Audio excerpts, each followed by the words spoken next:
Hi, are you a first-time home buyer? In this video, I'm going to tell you what credit score is needed to buy a $250,000 house.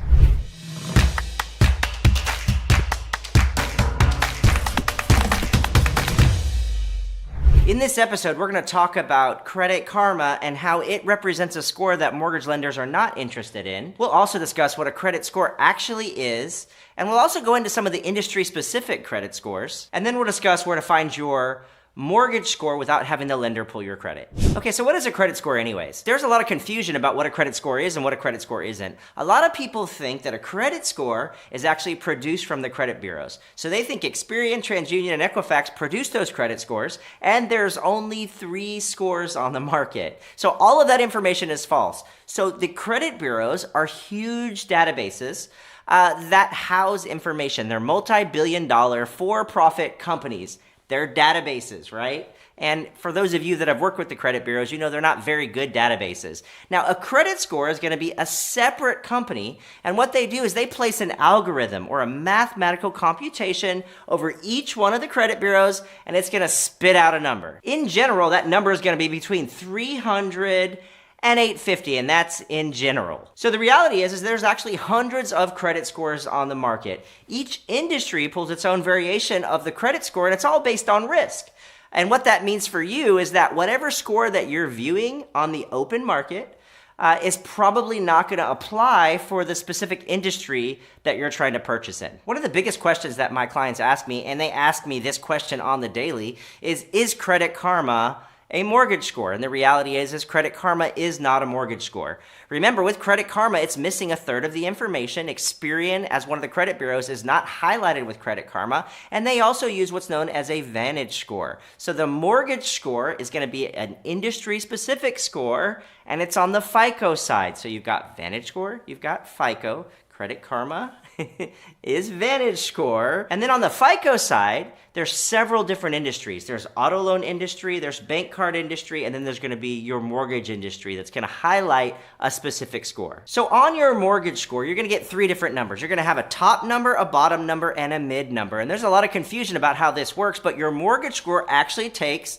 the middle of those scores. So let's say, as an example, you have a 700 mortgage score, you have a 620 mortgage score, and you have a 610 mortgage score. They're going to drop the 700, they're going to drop the 610, and your mortgage score is going to be 620. Now, 620 is going to be your baseline qualification for a mortgage once you've located your mortgage score. There are situations where certain lenders can do 580s, sub 620 scores, and it really just depends on the situation and the type of loan program, but really 620 is usually going to be your cusp. That's where you're going to actually be qualified for a mortgage.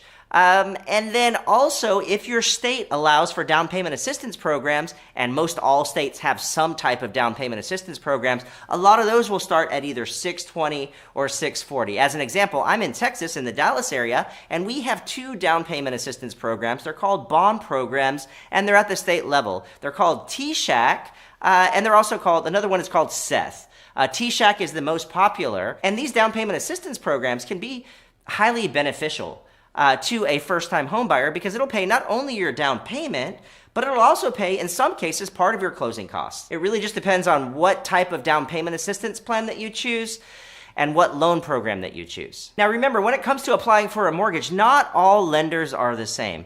In other words, if you go to a financial institution, a bank or a credit union, most likely they're going to have pretty strict requirements. There's also what are known in the mortgage industry as brokers. Those companies are going to be like Fairway Mortgage, Supreme Lending, and a lot of other brokers that do business. But what I like about working with brokers is in many cases they have much less strict requirements when it comes to getting qualified. In other words, you have different loan programs, and I'm not going to get too much into that into this episode, but those different loan programs have guidelines. And financial institutions can decide to add what are called overlays onto those guidelines because they're not willing to take on a whole lot of risk. When it comes to just working with mortgage brokers, oftentimes they go by straight guidelines and are willing to take on a whole lot more risk. Now, in this next segment, we're going to talk about how to access your mortgage scores without actually going through a lender and having them pull your credit. But before we get to that, please like my video and subscribe to my channel. I'll be working hard to bring you a video each weekday over credit lending and personal finance. All right, so where do you find that elusive mortgage score? You have to go directly through FICO to get it. You have to go to www.myfico.com, subscribe to their service. You have to dig a little bit to find that mortgage score, but if you sign up for that service, today, if a mortgage lender pulls your credit, they're going to pull the exact same mortgage scores. So once you sign up for the MyFICO service, it's going to give you your mortgage scores. First thing that you want to verify is that you actually have qualifying scores. Above that 620 or above is really what you're looking for. If you're below that 620 on the mortgage score side of things, you want to look at each one of your reports on the FICO system, and you want to look for any inaccuracies. Place them side by side, look at each one of your accounts, and you're looking for discrepancies, anything that might be inaccurate. You're looking for anything that may make that account not valid. Now remember, the Fair Credit Reporting Act says if it's not accurate or it's not verifiable, it either has to be corrected within a 30-day time frame or it has to be completely removed from your credit profile. So many times, in fact, in almost everyone's credit profile, you'd be surprised how many people have inaccuracies on their credit that will actually cause a situation to where a collection may have to be removed. Maybe because it wasn't verifiable, or maybe because the whole account was not accurate in and of itself. Okay, now if you have above a 620 score, you're probably in the qualification area. Of course, that doesn't mean that the lender is going to automatically approve you. They're going to check your employment history, they're going to check your capacity, your assets, and make sure that everything is intact. Now, once you go to the lender, and let's say that they do give you the pre-qualification, you want to make sure that in the home buying process, once you get that pre-qualification in hand, you don't want to incur any new debt. That means don't go out and buy a new car. That means don't pre-shop for furniture for your new home. Don't incur any type of debt. All that stuff can actually kill that pre-qualification and make it not viable anymore, especially buying a vehicle. Now, in terms of dealing with your lender, make sure that you tell your lender the truth. He's gonna find out everything anyways. The person that you deal with initially is on your side. They make commissions off of your loan. They want to close your loan. They're your advocate, but they can't advocate for you unless you tell them the truth and give them the information that they need, because they're going to run it through automated underwriting and they're going to get an approval on that account. And then they're going to issue you a pre-qualification based on verification documents that you give them. But then the file goes into hard underwriting. And if they're going to find anything, that's where they're going to find it. So make sure that you're being truthful. Give the lender an opportunity to get in front of those problems before it becomes an obstacle.